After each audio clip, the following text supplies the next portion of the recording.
श्री दश महाविद्या कवचम्। ॐ अस्य श्री महाविद्या कवचस्य श्री सदाशिव ऋषिः उष्णिक् छन्दः श्री महाविद्या देवता सर्वसिद्धि प्राप्त्यर्थे पाठे विनियोगः। ॐ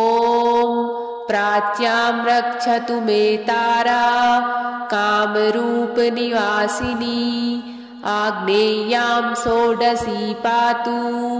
यां यां धूमावती स्वयं नैऋत्यां भैरवी पातु वारुण्यां भुवनेश्वरी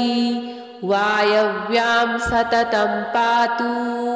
छिन्नमस्ता महेश्वरी कौबेर्यां पातु मे देवी श्रीविद्याबगलामुखी ऐशान्यां पातु मे नित्यं महात्रिपुरसुन्दरी ऊर्ध्वं रक्षतु मे विद्या मातङ्गी पीठवासिनी सर्वतः पातु मे नित्यं कामाख्या कालिका स्वयं ब्रह्मरूपा महाविद्या सर्वविद्यामयी स्वयं शीर्षे रक्षतु मे दुर्गा भालं श्रीभवगेहिनी त्रिपुरा भ्रूयुगे पातु सर्वाणि पातु नासिकां चक्षुषी चण्डिका पातु श्रोत्रे नीलसरस्वती मुखं सौम्यमुखी पातु ग्रीवां रक्षतु पार्वती जिह्वां रक्षतु मे देवी जिह्वाललनभीषणा वाग्देवी वदनं पातु वक्षः पातु महेश्वरी बाहु महाभुजा पातु कराङ्गुलिः सुरेश्वरी पृष्ठतः पातु भीमास्या कट्यां देवी दिगम्बरी उदरं पातु मे नित्यं महाविद्या महोदरी उग्रतारा महादेवी जङ्घोरुपरि रक्षतु उग्रतारा गुदं मुस्कं मेढ्रं नाभिं च सुरसुन्दरी पादाङ्गुलिः सदा पातु भवानी त्रिदशेश्वरी रक्तमांसास्थिमज्जादीन पातु देवी सवासना महाभयेषु घोरेषु महाभयनिवारिणी पातु देवी महामाया कामाख्या पीठवासिनी भस्माचलगता दिव्य सिंहासनकृताश्रया पातु श्रीकालिका देवी सर्वोत्पातेषु सर्वदा रक्षाहीनं तु यत् स्थानं कवचेनापि वर्जितं तत्सर्वं सर्वदा पातु सर्वरक्षणकारिणी।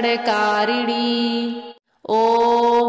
प्राच्यां रक्षतु मे तारा कामरूप निवासिनी आग्नेयां षोडशी पातु यां यां धूमावती स्वयं नैऋत्यां भैरवी पातु वारुण्यां भुवनेश्वरी वायव्यां सततं पातु छिन्नमस्ता महेश्वरी कौबेर्यां पातु मे देवी श्रीविद्याबगलामुखी ऐशान्यां पातु मे नित्यं महात्रिपुरसुन्दरी ऊर्ध्वं रक्षतु मे विद्या मातङ्गी पीठवासिनी सर्वतः पातु मे नित्यं कामाख्या कालिका स्वयं ब्रह्मरूपा महाविद्या सर्वविद्यामयी स्वयं शीर्षे रक्षतु मे दुर्गा भालं श्रीभवगेहिनी त्रिपुरा भ्रूयुगे पातु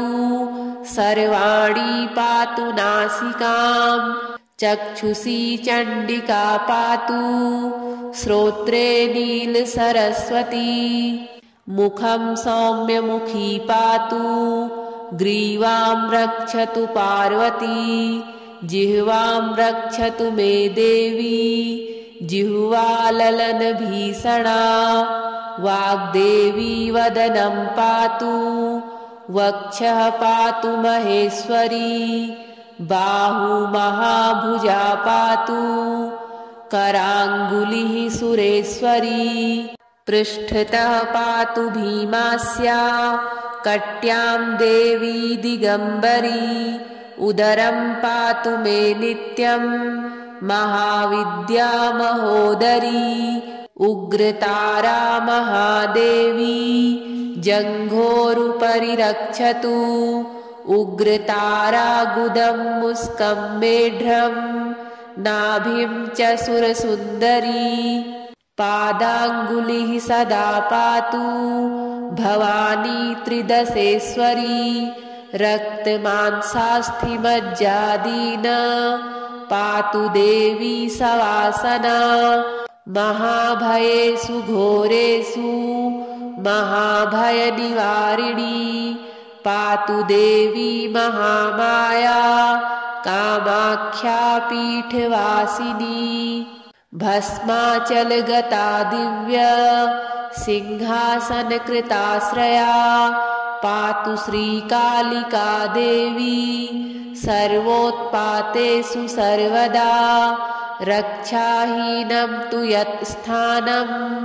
कवचेनापि वर्जितं तत्सर्वं सर्वदा पातु सर्वरक्षणकारिणी ॐ प्राच्यां रक्षतु मे तारा कामरूपनिवासिनी आग्नेयां षोडशी पातु यां यां धूमावती स्वयं नैऋत्यां भैरवी पातु वारुण्यां भुवनेश्वरी वायव्यां सततं पातु छिन्नमस्ता महेश्वरी कौबेर्यां पातु मे देवी श्रीविद्या बगलामुखी ऐशान्यां पातु मे नित्यं महात्रिपुरसुन्दरी ऊर्ध्वं रक्षतु मे विद्या मातङ्गी पीठवासिनी सर्वतः पातु मे नित्यं कामाख्या कालिका स्वयं ब्रह्मरूपा महाविद्या सर्वविद्यामयी स्वयं शीर्षे रक्षतु मे दुर्गा भालं श्रीभवगेहिनी त्रिपुरा भ्रूयुगे पातु सर्वाणि पातु नासिकां चक्षुषी चण्डिका पातु श्रोत्रे नीलसरस्वती मुखं सौम्यमुखी पातु ग्रीवां रक्षतु पार्वती जिह्वां रक्षतु मे देवी जिह्वाललनभीषणा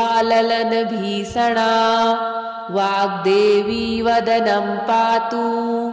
वक्षः पातु महेश्वरी बाहु महाभुजा पातु कराङ्गुलिः सुरेश्वरी पृष्ठतः पातु भीमास्या कट्यां देवी दिगम्बरी उदरं पातु मे नित्यं महाविद्या महोदरी उग्रतारा महादेवी जङ्घोरुपरि रक्षतु उग्रतारा गुदं मुस्कं मेढ्रं नाभिं च सुरसुन्दरी पादाङ्गुलिः सदा पातु भवानी त्रिदशेश्वरी रक्तमांसास्थिमज्जादीन पातु देवी सवासना महाभयेषु घोरेषु महाभयनिवारिणी पातु देवी महामाया कामाख्या पीठवासिनी भस्माचलगता दिव्य सिंहासनकृताश्रया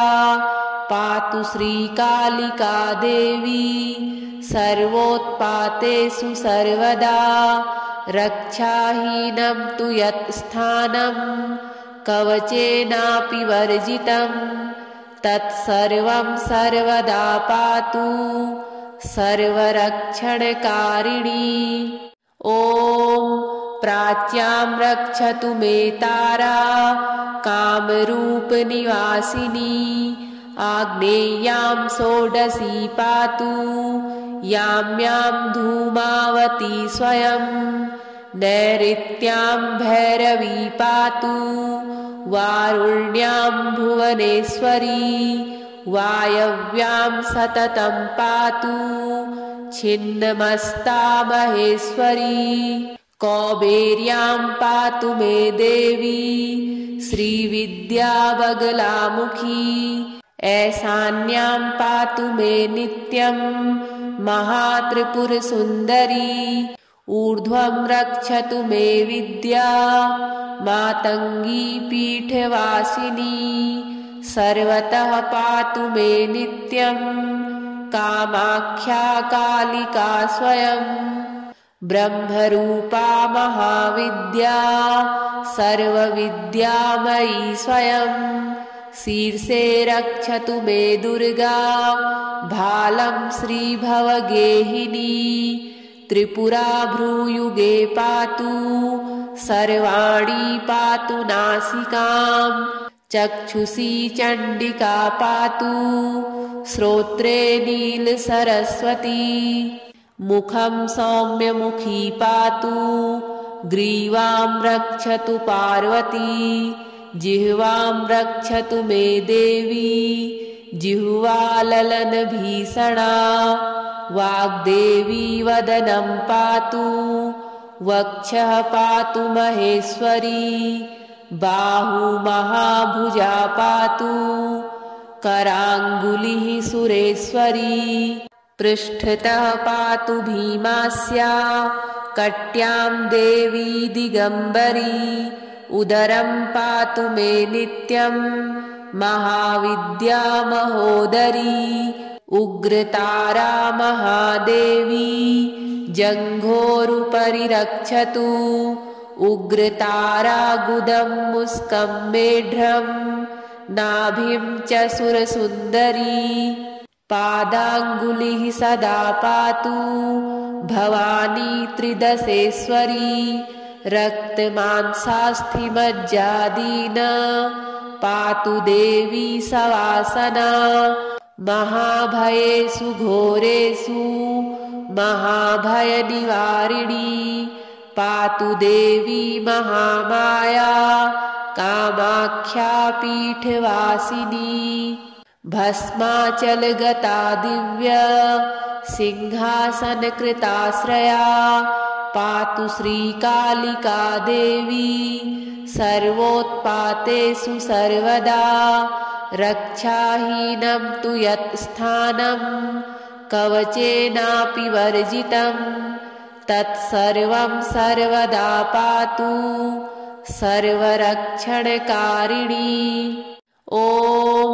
प्राच्यां रक्षतु मे तारा कामरूपनिवासिनी आग्नेयां षोडशी पातु यां यां धूमावती स्वयं नैऋत्यां भैरवी पातु वारुण्यां भुवनेश्वरी वायव्यां सततं पातु छिन्नमस्ता महेश्वरी कौबेर्यां पातु मे देवी श्रीविद्याबगलामुखी ऐशान्यां पातु मे नित्यं महात्रिपुरसुन्दरी ऊर्ध्वं रक्षतु मे विद्या मातङ्गी पीठवासिनी सर्वतः पातु मे नित्यं कामाख्या कालिका स्वयं ब्रह्मरूपा महाविद्या सर्वविद्यामयी स्वयं शीर्षे रक्षतु मे दुर्गा भालं श्रीभवगेहिनी त्रिपुरा भ्रूयुगे पातु सर्वाणि पातु नासिकां चक्षुषी चण्डिका पातु श्रोत्रे नीलसरस्वती मुखं सौम्यमुखी पातु ग्रीवां रक्षतु पार्वती जिह्वां रक्षतु मे देवी जिह्वाललनभीषणा वाग्देवी वदनं पातु वक्षः पातु महेश्वरी बाहु महाभुजा पातु कराङ्गुलिः सुरेश्वरी पृष्ठतः पातु भीमास्या कट्यां देवी दिगम्बरी उदरं पातु मे नित्यं महाविद्या महोदरी उग्रतारा महादेवी जङ्घोरुपरि रक्षतु उग्रतारा गुदं मुस्कं मेढ्रं नाभिं च सुरसुन्दरी पादाङ्गुलिः सदा पातु भवानी त्रिदशेश्वरी रक्तमांसास्थिमज्जादीना पातु देवी सवासना महाभयेषु घोरेषु महाभयनिवारिणी पातु देवी महामाया कामाख्या पीठवासिनी भस्माचलगता दिव्य सिंहासनकृताश्रया पातु श्रीकालिका देवी सर्वोत्पातेषु सर्वदा रक्षाहीनं तु यत् स्थानं कवचेनापि वर्जितं तत्सर्वं सर्वदा पातु सर्वरक्षणकारिणी ॐ प्राच्यां रक्षतु मे तारा कामरूपनिवासिनी आग्नेयां षोडशी पातु यां यां धूमावती स्वयं नैऋत्यां भैरवी पातु वारुण्यां भुवनेश्वरी वायव्यां सततं पातु छिन्नमस्ता महेश्वरी कौबेर्यां पातु मे देवी श्रीविद्याबगलामुखी ऐशान्यां पातु मे नित्यं महात्रिपुरसुन्दरी ऊर्ध्वं रक्षतु मे विद्या मातङ्गी पीठवासिनी सर्वतः पातु मे नित्यं कामाख्या कालिका स्वयं ब्रह्मरूपा महाविद्या सर्वविद्यामयी स्वयं शीर्षे रक्षतु मे दुर्गा भालं श्रीभवगेहिनी त्रिपुरा भ्रूयुगे पातु सर्वाणि पातु नासिकां चक्षुषी चण्डिका पातु श्रोत्रे नीलसरस्वती मुखं सौम्यमुखी पातु ग्रीवां रक्षतु पार्वती जिह्वां रक्षतु मे देवी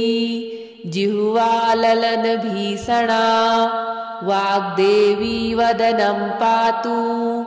वक्षः पातु महेश्वरी बाहु महाभुजा पातु कराङ्गुलिः सुरेश्वरी पृष्ठतः पातु भीमास्या कट्यां देवी दिगम्बरी उदरं पातु मे नित्यं महाविद्या महोदरी उग्रतारा महादेवी जङ्घोरुपरि रक्षतु उग्रतारा गुदं मुस्कं मेढ्रं नाभिं च सुरसुन्दरी पादाङ्गुलिः सदा पातु भवानी त्रिदशेश्वरी रक्तमांसास्थिमज्जादीना पातु देवी सवासना महाभयेषु घोरेषु महाभयनिवारिणी पातु देवी महामाया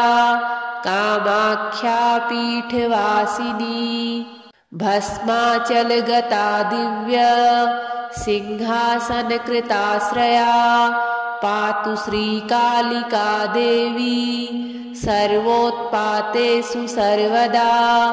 रक्षाहीनं तु यत् स्थानं कवचेनापि वर्जितं तत्सर्वं सर्वदा पातु सर्वरक्षणकारिणी। ॐ प्राच्यां रक्षतु मे तारा कामरूपनिवासिनी आग्नेयां षोडशी पातु याम्यां धूमावती स्वयं नैऋत्यां भैरवी पातु वारुण्यां भुवनेश्वरी वायव्यां सततं पातु छिन्नमस्ता महेश्वरी कौबेर्यां पातु मे देवी श्रीविद्याबगलामुखी ऐशान्यां पातु मे नित्यं महात्रिपुरसुन्दरी ऊर्ध्वं रक्षतु मे विद्या मातङ्गी पीठवासिनी सर्वतः पातु मे नित्यं कामाख्या कालिका स्वयं ब्रह्मरूपा महाविद्या सर्वविद्यामयी स्वयं शीर्षे रक्षतु मे दुर्गा भालं श्रीभवगेहिनी त्रिपुरा भ्रूयुगे पातु सर्वाणि पातु नासिकां चक्षुषी चण्डिका पातु श्रोत्रे नीलसरस्वती मुखं सौम्यमुखी पातु ग्रीवां रक्षतु पार्वती जिह्वां रक्षतु मे देवी जिह्वाललनभीषणा वाग्देवी वदनं पातु वक्षः पातु महेश्वरी बाहु महाभुजा पातु कराङ्गुलिः सुरेश्वरी पृष्ठतः पातु भीमास्या कट्यां देवी दिगम्बरी उदरं पातु मे नित्यं महाविद्या महोदरी उग्रतारा महादेवी जङ्घोरुपरि रक्षतु उग्रतारा गुदं मुस्कं मेढ्रं नाभिं च सुरसुन्दरी पादाङ्गुलिः सदा पातु भवानी त्रिदशेश्वरी रक्तमांसास्थिमज्जादीन पातु देवी सवासना महाभयेषु घोरेषु महाभयनिवारिणी पातु देवी महामाया कामाख्या पीठवासिनी भस्माचलगता दिव्य सिंहासनकृताश्रया पातु श्रीकालिका देवी सर्वोत्पातेषु सर्वदा रक्षाहीनं तु यत् स्थानं कवचेनापि वर्जितं तत्सर्वं सर्वदा पातु सर्वरक्षणकारिणी। ॐ प्राच्यां रक्षतु मे तारा कामरूपनिवासिनी आग्नेयां षोडशी पातु याम्यां धूमावती स्वयं नैऋत्यां भैरवी पातु वारुण्यां भुवनेश्वरी वायव्यां सततं पातु छिन्नमस्ता महेश्वरी कौबेर्यां पातु मे देवी श्रीविद्याबगलामुखी ऐशान्यां पातु मे नित्यं महात्रिपुरसुन्दरी ऊर्ध्वं रक्षतु मे विद्या मातङ्गी पीठवासिनी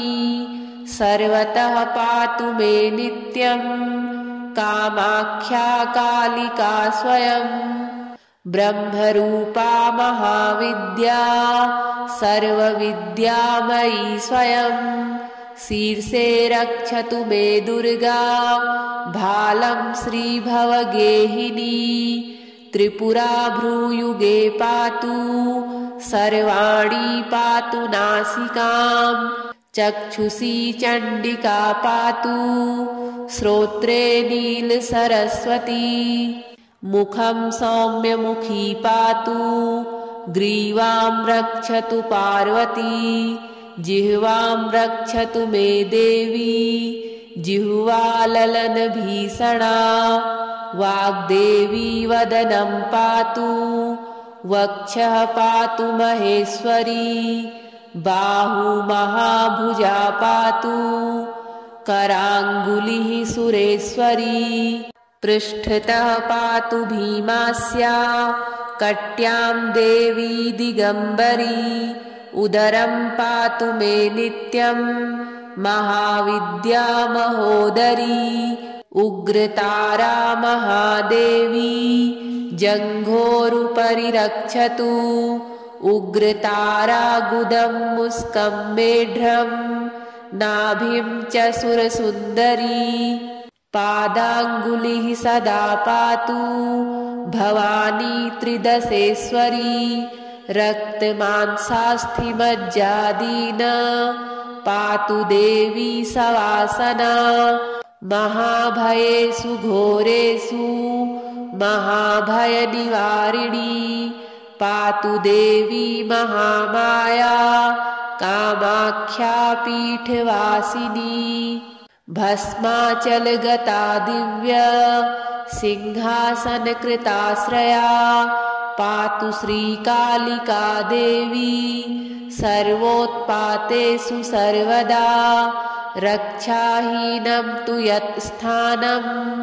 कवचेनापि वर्जितं तत्सर्वं सर्वदा पातु सर्वरक्षणकारिणी ॐ प्राच्यां रक्षतु मे तारा कामरूपनिवासिनी आग्नेयां षोडशी पातु यां यां धूमावती स्वयं नैऋत्यां भैरवी पातु वारुण्यां भुवनेश्वरी वायव्यां सततं पातु छिन्नमस्ता महेश्वरी कौबेर्यां पातु मे देवी श्रीविद्या बगलामुखी ऐशान्यां पातु मे नित्यं महात्रिपुरसुन्दरी ऊर्ध्वं रक्षतु मे विद्या मातङ्गी पीठवासिनी सर्वतः पातु मे नित्यं कामाख्या कालिका स्वयं ब्रह्मरूपा महाविद्या सर्वविद्यामयी स्वयं शीर्षे रक्षतु मे दुर्गा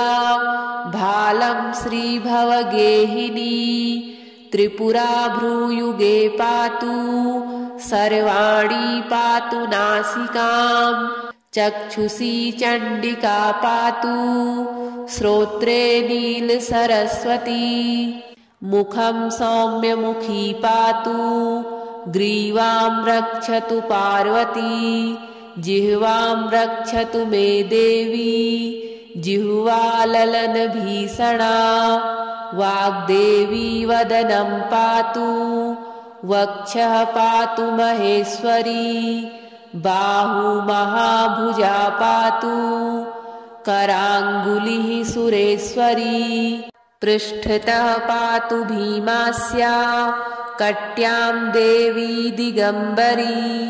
उदरं पातु मे नित्यं महाविद्या महोदरी उग्रतारा महादेवी जङ्घोरुपरि रक्षतु उग्रतारा गुदं मुस्कं मेढ्रं नाभिं च सुरसुन्दरी पादाङ्गुलिः सदा पातु भवानी त्रिदशेश्वरी रक्तमांसास्थिमज्जादीन् पातु देवी सवासना महाभयेषु घोरेषु महाभयनिवारिणी पातु देवी महामाया कामाख्या पीठवासिनी भस्माचलगता दिव्य सिंहासनकृताश्रया पातु श्रीकालिका देवी सर्वोत्पातेषु सर्वदा रक्षाहीनं तु यत् स्थानं कवचेनापि वर्जितं तत्सर्वं सर्वदा पातु सर्वरक्षणकारिणी। ॐ प्राच्यां रक्षतु मे तारा कामरूपनिवासिनी आग्नेयां षोडशी पातु यां यां धूमावती स्वयं नैऋत्यां भैरवी पातु वारुण्यां भुवनेश्वरी वायव्यां सततं पातु छिन्नमस्ता महेश्वरी कौबेर्यां पातु मे देवी श्रीविद्याबगलामुखी ऐशान्यां पातु मे नित्यं महात्रिपुरसुन्दरी ऊर्ध्वं रक्षतु मे विद्या मातङ्गी पीठवासिनी सर्वतः पातु मे नित्यं कामाख्या कालिका स्वयं ब्रह्मरूपा महाविद्या सर्वविद्यामयी स्वयं शीर्षे रक्षतु मे दुर्गा भालं श्रीभवगेहिनी त्रिपुरा भ्रूयुगे पातु सर्वाणि पातु नासिकां चक्षुषी चण्डिका पातु श्रोत्रे नीलसरस्वती मुखं सौम्यमुखी पातु ग्रीवां रक्षतु पार्वती जिह्वां रक्षतु मे देवी जिह्वाललनभीषणा वाग्देवी वदनं पातु वक्षः पातु महेश्वरी बाहु महाभुजा पातु कराङ्गुलिः सुरेश्वरी पृष्ठतः पातु भीमास्या कट्यां देवी दिगम्बरी उदरं पातु मे नित्यं महाविद्या महोदरी उग्रतारा महादेवी जङ्घोरुपरि रक्षतु उग्रतारा गुदं मुस्कं मेढ्रं नाभिं च सुरसुन्दरी पादाङ्गुलिः सदा पातु भवानी त्रिदशेश्वरी रक्तमांसास्थिमज्जादीन् पातु देवी सवासना महाभयेषु घोरेषु महाभयनिवारिणी पातु देवी महामाया कामाख्या पीठवासिनी भस्माचलगता दिव्य सिंहासनकृताश्रया पातु श्रीकालिका देवी सर्वोत्पातेषु सर्वदा रक्षाहीनं तु यत् स्थानं कवचेनापि वर्जितं तत्सर्वं सर्वदा पातु सर्वरक्षणकारिणी। ॐ प्राच्यां रक्षतु मे तारा कामरूपनिवासिनी आग्नेयां षोडशी पातु यां यां धूमावती स्वयं नैऋत्यां भैरवी पातु वारुण्यां भुवनेश्वरी वायव्यां सततं पातु छिन्नमस्ता महेश्वरी कौबेर्यां पातु मे देवी श्रीविद्याबगलामुखी ऐशान्यां पातु मे नित्यं महात्रिपुरसुन्दरी ऊर्ध्वं रक्षतु मे विद्या मातङ्गी पीठवासिनी सर्वतः पातु मे नित्यं कामाख्या कालिका स्वयं ब्रह्मरूपा महाविद्या सर्वविद्यामयी स्वयं शीर्षे रक्षतु मे दुर्गा भालं श्रीभवगेहिनी त्रिपुरा भ्रूयुगे पातु सर्वाणि पातु नासिकां चक्षुषी चण्डिका पातु श्रोत्रे नीलसरस्वती मुखं सौम्यमुखी पातु ग्रीवां रक्षतु पार्वती जिह्वां रक्षतु मे देवी जिह्वाललनभीषणा वाग्देवी वदनं पातु वक्षः पातु महेश्वरी बाहु महाभुजा पातु कराङ्गुलिः सुरेश्वरी पृष्ठतः पातु भीमास्या कट्यां देवी दिगम्बरी उदरं पातु मे नित्यं महाविद्या महोदरी उग्रतारा महादेवी जङ्घोरुपरि रक्षतु उग्रतारा गुदं मुस्कं मेढ्रं नाभिं च सुरसुन्दरी पादाङ्गुलिः सदा पातु भवानी त्रिदशेश्वरी रक्तमांसास्थिमज्जादीन पातु देवी सवासना महाभयेषु घोरेषु महाभयनिवारिणी पातु देवी महामाया कामाख्या पीठवासिनी भस्माचलगता दिव्य सिंहासनकृताश्रया पातु श्रीकालिका देवी सर्वोत्पातेषु सर्वदा रक्षाहीनं तु यत् स्थानं कवचेनापि वर्जितं तत्सर्वं सर्वदा पातु सर्वरक्षणकारिणी।